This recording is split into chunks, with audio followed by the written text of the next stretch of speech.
오늘 파마록에서는 불안이 어느 정도 조절된 이후에도 남는 우울을 다룹니다. 초기 항우울 약들은 감정의 과도한 요동을 안정시키는 데에는 효과적이었지만 무기력과 흥미 저하 그리고 행동을 시작하는 힘의 회복까지는 충분히 이끌어내지는 못했습니다. 이번 에피소드는 우울 증상 자체가 아니라 약물이 모노아민 기반 뇌회로를 어떻게 겨냥해 왔는가라는 관점에서 항우울약의 흐름을 살펴보는 이야기입니다. 그리고 글루타메이트 회로, 설카디안 리듬, 신경 스테로이드 기반 약물은 별도의 주제로 다룰 예정입니다. 우울은 새로운 감정이 아니라 정서 조절 회로가 장기간 균형을 잃은 상태입니다. 편도체의 경보와 전두엽의 조절이 무너지면 회로는 불안정한 상태를 거쳐 결국 우울로 고착됩니다. 여기서 말하는 우울은 기본의 문제가 아니라 삶을 작동시키는 회로의 기능이 떨어진 상태를 의미합니다. 그리고 이 상태가 지속되어 일상 기능 저하를 동반할 때 우리는 이를 우울증이라 부릅니다. 항우울약의 역사는 처음부터 회로를 이해해서 시작된 것은 아니었습니다. 1950년대와 60년대 우연히 발견된 약물 효과를 설명하기 위해 등장한 것이 바로 모노아민 결핍 가설입니다. 세로토닌이나 노르에피네프린을 올리면 우울 증상이 완화된다는 임상 관찰을 바탕으로 우울을 신경 전달 물질이 부족한 상태로 설명한 것이죠. 이 가설은 항우울약 개발의 출발점으로는 유용했지만 한 가지 중요한 질문에는 답하지 못했습니다. 왜 우울 상태가 장기간 고착되는가? 왜 감정이 아니라 삶의 기능 자체가 멈추는가? 라는 질문입니다. 이 한계를 넘어서기 위해 우울을 신경 전달 물질이 아니라 정서 조절 회로의 실패로 바라보는 관점이 필요해졌습니다. 그렇다면 편도체와 전두엽으로 구성된 정서 조절 회로는 실제로 어떻게 작동할까요? 정상적인 정서 상태에서 편도체는 외부 자극이나 내부 생각 중 위협 가능성이 있는 신호를 적절한 강도로 감지합니다. 이 경보는 자동적으로 울릴 수 있지만 곧바로 전두엽이 개입해 그 필요성을 평가합니다. 전두엽은 이 경보를 지금 실행할 것인가 아니면 기각할 것인가를 판단하며 불필요하다고 판단되면 경보를 빠르게 종료시킵니다. 다시 말해서 정상적인 정서 상태란 경보가 울릴 수는 있지만 쉽게 꺼질 수 있는 상태, 즉 회로가 스스로 조절 가능한 범위 안에 있는 상태입니다. 문제는 이 회로가 더 이상 정상적으로 반응하지 않을 때입니다. 우울은 새로운 회로가 생겨서 나타나는 상태가 아니라 같은 정서 조절 회로가 오랜 시간 조절에 실패한 끝에 반응성이 떨어진 상태로 굳어진 결과입니다. 반복된 경보와 억제 시도가 이어지면서 회로는 점차 소진되고 자극에 반응해 행동을 시작할 힘을 잃게 됩니다. 이것이 소위 우울에서 말하는 기준점이 낮아졌다는 상태인데 이것은 이전에는 의미 있고 가치 있게 느껴졌던 자극조차 회로를 충분히 활성화하지 못해 행동으로 이어지지 않은 상태를 의미합니다. 그래서 우울은 불안처럼 시끄럽게 드러나기보다는 조용한 무기력과 공허함으로 나타납니다.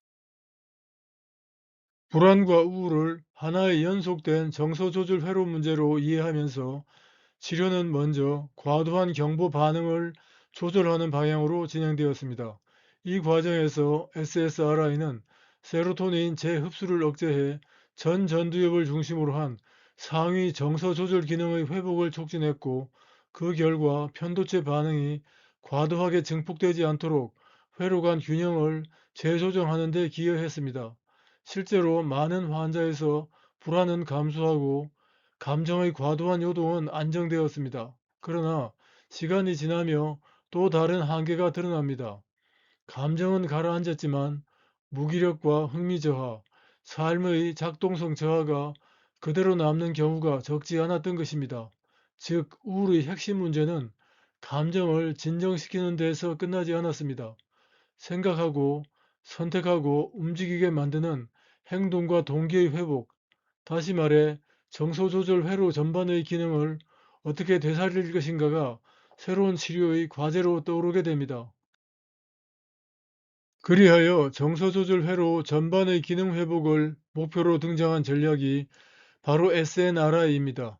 SSRI가 주로 편도체 전두엽 조절 회로에서 정서 반응의 과잉을 낮추는 데 초점을 맞췄다면 SNRI는 감정이 안정된 이후에도 남는 무기력과 실행 저하에 개입합니다. 이를 위해 SNRI는 세로토닌 재흡수 억제에 더해 에피네프린 재흡수 억제를 병행하며 그 핵심 표적은 전두엽을 중심으로 한 실행과 각성 회로입니다. 노르에피네프린 신호를 통해 전두엽의 각성 수준과 자급 기억 그리고 행동 개시 능력을 보완함으로써 SNRI는 감정을 누르는 약물이 아니라 회로의 출력 기능을 되살리는 전략에 가깝습니다. 그래서 SNRI는 SSRI의 연장선에 있으면서도 도파민 전략으로 넘어가기 전 마지막 세로토닌 기반 단계에 위치합니다. 실제로 대부분의 환자에서 치료는 SSRI 혹은 SNRI 단계에서 충분히 마무리됩니다. 불안이 조절되고 감정이 안정되며 일상 기능이 회복된다면 그 이상을 시도할 이유는 없습니다. 이 흐름에서 SNRI는 감정 안정과 각성 수준 조절을 동시에 달성할 수 있는 사실상의 종착점에 해당합니다. 그러나 임상에서는 이 단계 이후에도 여전히 삶이 작동하지 않는 소수의 환자들이 존재합니다. 불안은 크지 않고 우울도 심하지 않지만 행동이 시작되지 않고 즐거움과 보상이 회복되지 않는 경우입니다. 이때에는 치료의 질문은 다시 바뀝니다. 감정의 문제가 아니라 동기와 보상 회로의 기능 문제로 전환되는 것입니다. 그리고 이러한 예외적인 경우에 한해 도파민 회로를 표적으로 한 치료 전략이 검토됩니다. 바로 이 지점에서 치료의 초점은 도파민 회로로 이동합니다. 이 환자들은 불안도 크지 않고 우울이 극단적인 것도 아닙니다. 그럼에도 불구하고 삶은 여전히 앞으로 나아가지 않습니다. 문제는 감정의 강도나 각성 수준이 아니라 행동을 시작하고 유지하게 만드는 회로 자체가 작동하지 않는다는 점입니다. 즐거움은 느껴지지 않고 보상은 행동으로 이어지지 않으며 선택과 실행이 멈춰 있습니다. 이는 세로토닌이나 노르에피네프린으로 설명되는 감정 조절의 문제가 아니라 동기와 보상 신호를 출력하는 도파민 회로의 기능 저하로 이해해야 하는 상태입니다.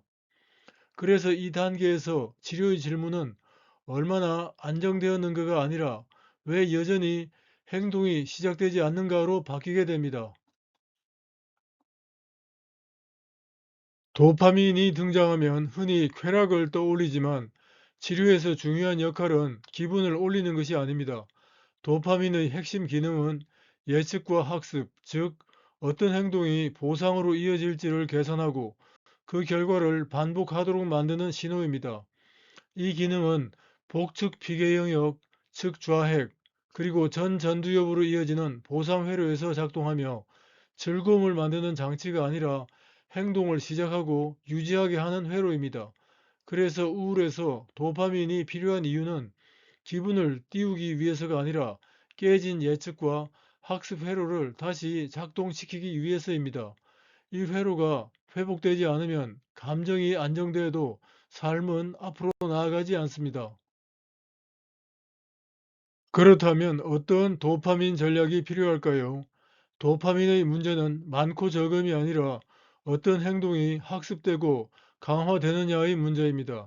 도파민 활성이 너무 낮으면 보상 예측과 학습이 작동하지 않아 행동이 시작되지 않고 반대로 과도하면 특정 선택이 병적으로 강화되어 중독이나 회피 행동이 굳어집니다.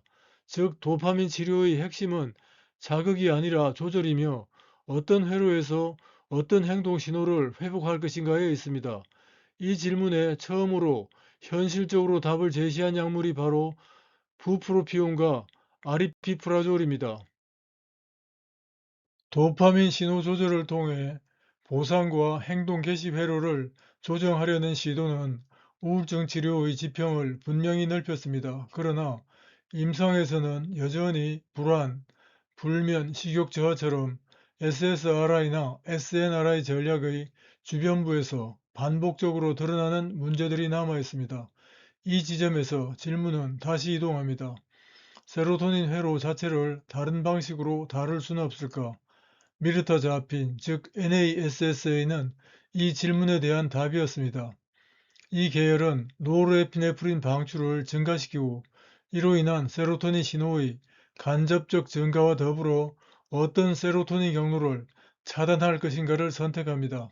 즉, 세로토닌, 노르에피네프린 신호를 전반적으로 높이되 특정 수용체 경로를 선택적으로 차단함으로써 불안, 수면, 식욕과 연관된 회로의 톤을 재조율하려는 접근입니다. 마무리합니다. 우울은 다른 감정이 아니라 같은 정서 조절 회로가 장기간 실패한 결과입니다. SSRI와 SNRI는 감정 안정과 각성 조절을 통해 많은 경우 회복을 이끌어내지만 그 이후에도 무기력과 기능 저하가 남는다면 문제는 감정이 아니라 삶을 작동시키는 회로의 출력에 있습니다. 이 지점에서 필요한 축이 도파민이며 도파민은 기분을 올리는 물질이 아니라 행동을 시작하고 지속하게 하는 회로 조절 신호입니다. 결국 우울 치료는 SSRI나 SNRI로 안정화하고 필요할 때 도파민 조절로 기능을 복원하는 단계적 접근이며 핵심은 감정을 없애는 것이 아니라 회로가 다시 삶을 움직이게 하는 것입니다. 함께 해 주셔서 감사합니다.